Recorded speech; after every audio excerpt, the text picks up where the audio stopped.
এসেছি। আজকে আমাদের যে খুদা স্যার তিনি কথা বললেন, তিনি একজন জুলাই যোদ্ধা, তিনি সম্মুখ সারির যোদ্ধা।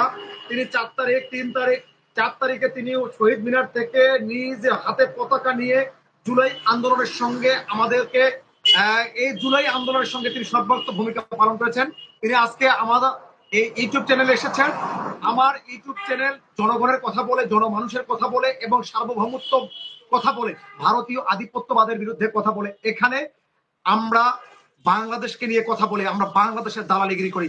আমি স্যারকে ধন্যবাদ জানাচ্ছি, তিনি আজকে আমার চ্যানেলে এসে আগামীতে ইনশাল্লাহ অবশ্যই আমি তাকে আমন্ত্রণ জানাবো এই চ্যানেলে।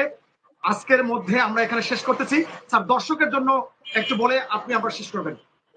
প্রিয় দর্শক শ্রোতা, আপনাদেরকে আমার আন্তরিক অভিনন্দন জানাচ্ছি এবং আপনাদেরকে আহ্বান জানাচ্ছি যে আমরা 5ই আগস্টের মধ্য দিয়ে যে সুযোগ পেয়েছি, আল্লাহ আমাদের মহান আল্লাহ আমাদের যে সুযোগ দিয়েছে দেশ গড়ার এবং মানুষের সত্যিকার মুক্তি নিয়ে আসার, সেই সুযোগ আমরা যেন না হারাই।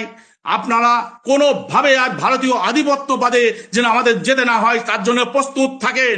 যদি ভারতীয় আধিপত্যবাদী শক্তি আবার আমাদের মাথার উপর চাপতে চায়, আমি ডিউক সহ আমার মতো হাজার হাজার লক্ষ লক্ষ আমরা কিন্তু প্রস্তুত আছি। আপনাদের ডাক দেব, আপনারা ডাকে সাড়া দেবেন এবং আমরা সত্যিকার ভাবে ভারতীয় আধিপত্য মুক্ত সরকার প্রতিষ্ঠা করে এ দেশকে শত্রু মুক্ত করব এবং দুর্নীতি মুক্ত নিরাপদ বৈষম্যহীন বাংলাদেশ আপনাদের সহযোগিতায় ইনশাল্লাহ প্রতিষ্ঠিত করব। ধন্যবাদ আপনাদের সবাইকে। স্যার, আমরা ইনশাল্লাহ আজকের মধ্যে এখানে শেষ করি। আসসালামু আলাইকুম স্যার। ওয়ালাইকুম আসসালাম ওয়া রাহমাতুল্লাহি ওয়া বারাকাতুহু।